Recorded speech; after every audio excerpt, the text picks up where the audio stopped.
कोई भी जमीन कोई भी संपत्ति को आप लंबे समय से कब्जा में रखे हुए हैं, मतलब कोई भी जो जमीन का टुकड़ा है आप उस पे कब्जा किए हुए हैं, कब्जा करके घर भी बनाए हुए हैं, लेकिन आपके पास उसका कागज है नहीं, तो आगे आपको क्या करना चाहिए? आपको हमारा कानून क्या अधिकार देता है, लेकिन वो अधिकार लेने का क्या प्रक्रिया है ये समझना बेहद जरूरी है कि ठीक है, कानून अधिकार देता है, लेकिन वो अधिकार आप कैसे प्राप्त करेंगे।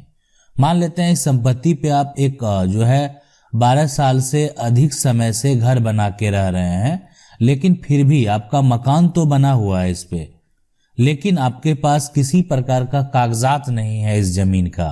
तो लेकिन अगर आपके पास कागजात नहीं है तो वर्तमान में आप मालिक तो नहीं हुए, लेकिन अगर आप 12 साल से अधिक समय पे उस संपत्ति पे हैं तो आपके लिए यहाँ पे एक कानून है, वो है प्रतिकूल कब्जा कानून, यानी एडवर्स पोजीशन। अब ये लेकिन यहाँ जो आज सवाल डिस्कस करने वाले हैं ये है कि एडवर्स पोजीशन यानी प्रतिकूल कब्जा के आधार पर जमीन का मालिकाना हक कैसे प्राप्त करें। आखिर ये प्राप्त करने का तरीका क्या है कि आपको उसका मालिकाना हक मिल जाए। ये दूसरा जो सवाल डिस्कस करेंगे कि लिमिटेशन एक्ट की धारा 27 क्या कहता है और कब आप इसका प्रयोग कर सकते हैं। मतलब ये जो धारा है लिमिटेशन एक्ट की, तो वो क्या कहता है और इसका प्रयोग कब करना है। तो चलिए समझते हैं और इसका जो है सॉल्यूशन देखते हैं कि कैसे आपको इस पे जो है अपना अधिकार की बात करनी है। सबसे पहले देखें, मान लेते हैं ये संपत्ति है, इस पे आपका मकान बना हुआ है और आप इस मकान के कब्जाधारी हैं। इस संपत्ति का मालिक जो है यानी जिसके पास टाइटल है वो कोई और है, वो कोई और है।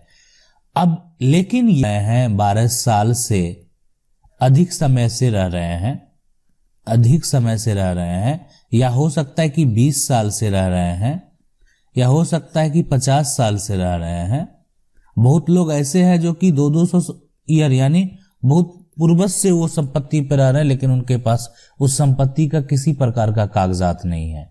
लेकिन इस संपत्ति जिस पे आप रह रहे हैं इसका मालिक कोई और है। तो यानी आप देखें कि यहाँ पे जो सबसे पहले जो हम लिखे हैं कि 12 साल से अधिक समय, मतलब इस पर अगर आप 12 साल से अधिक समय से रह रहे हैं तभी ये प्रतिकूल कब्जा कानून जो है वो लागू होगा। अब यहाँ पे एक और सवाल है कि अगर हम जो है अपनी संपत्ति पे 20 साल से रह रहे हैं, लेकिन फिर भी जो संपत्ति का मालिक है, मालिक जो है वो पहले भी केस किया था और आज भी केस किए हुए है।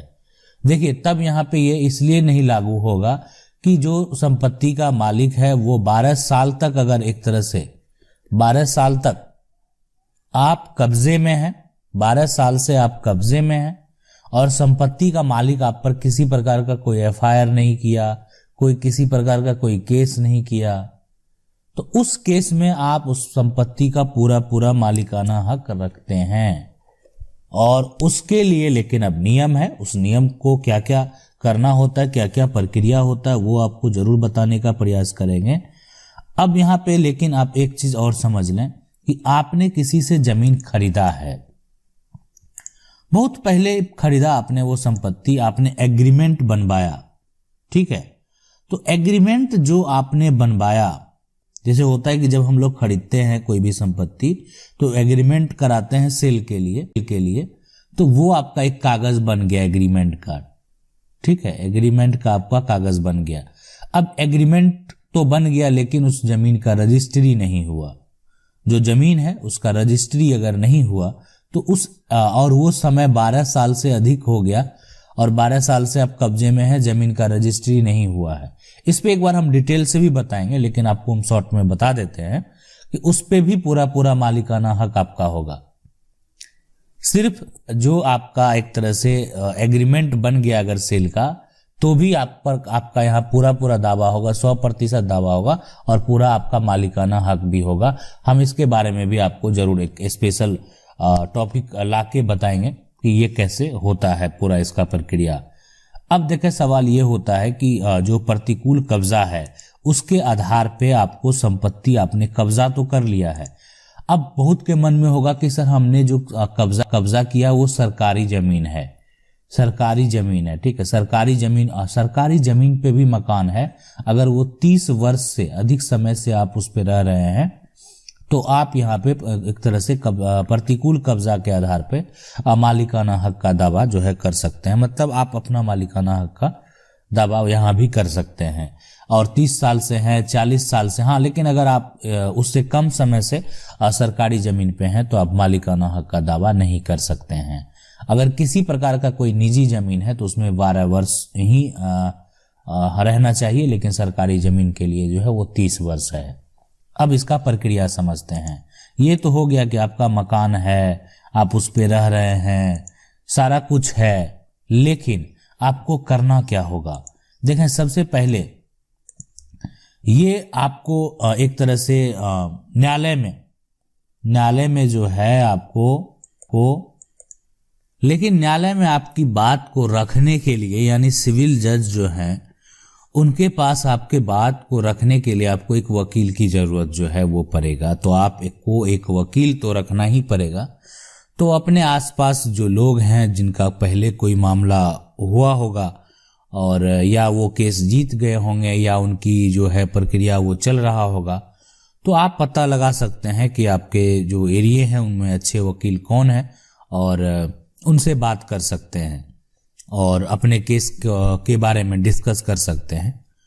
अब यानी अगर आप कब्जाधारी हैं तो आपको एक वकील के पास जाना है। वकील के पास जाने के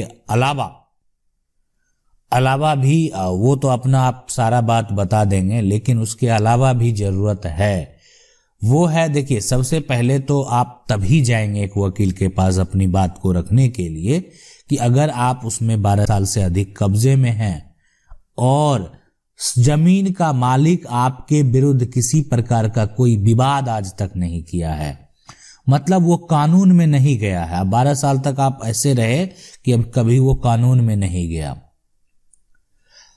तो आप वकील के पास जाइए। उसके अलावा, यानी इसके अलावा आपके पास कुछ सबूत की जरूरत है, नहीं तो केस आप हार सकते हैं। और वो सबूत है कि जिस जमीन को कब्जा करके आप रह रहे हैं 12 साल से अधिक समय से, वहां आप बिजली का बिल तो जरूर देते होंगे। तो क्या आप बिजली का बिल उसी जमीन पे जिस पे आपका मकान है, जिस पे आपका कब्जा है, वो 12 साल से अधिक समय से दे रहे हैं? आपका वोटर आईडी भी बना होगा, क्या वही एड्रेस पे आप जो है उसी क्षेत्र से आप 12 साल से अधिक समय से वोट भी देते आ रहे हैं? वोटर आईडी कार्ड आपका बना हुआ है। उसके अलावा मान लेते हैं जो भी एड्रेस के लिए और आधार कार्ड है, ये सब भी अगर है तो बहुत अच्छी बात है, होना ये भी चाहिए। राशन कार्ड अगर भी आपका बना हुआ है, ठीक है, तो भी ठीक है, नहीं तो ये दोनों तो बिल्कुल एकदम, बिजली तो जरूरत ही है, वोटर आईडी कार्ड जरूरत है, आधार कार्ड है आपके पास तो वो भी आप ला सकते हैं। तो ये सारा जो सबूत है ना, ये आपको रखना पड़ेगा। इसके अलावा मान लेते हैं उस एड्रेस पे आपका ड्राइविंग लाइसेंस ही हो, जो भी गवर्नमेंट आईडी है, उस पे आपका बैंक पासबुक ही है जो वहां पे एड्रेस दिया हुआ आपके मकान का, तो ये सारा सबूत की जरूरत जो है आपको पड़ेगा। यानी इतना सबूत आपको देना पड़ेगा कि आप इस जमीन पे इतने सालों से आप इससे जुड़े हुए हैं, उस मकान के साथ जिस जमीन को आपने कब्जा किया, और आज तक उस बीच में किसी प्रकार का जमीन का मालिक जो है उस संपत्ति को ढूंढने नहीं आया।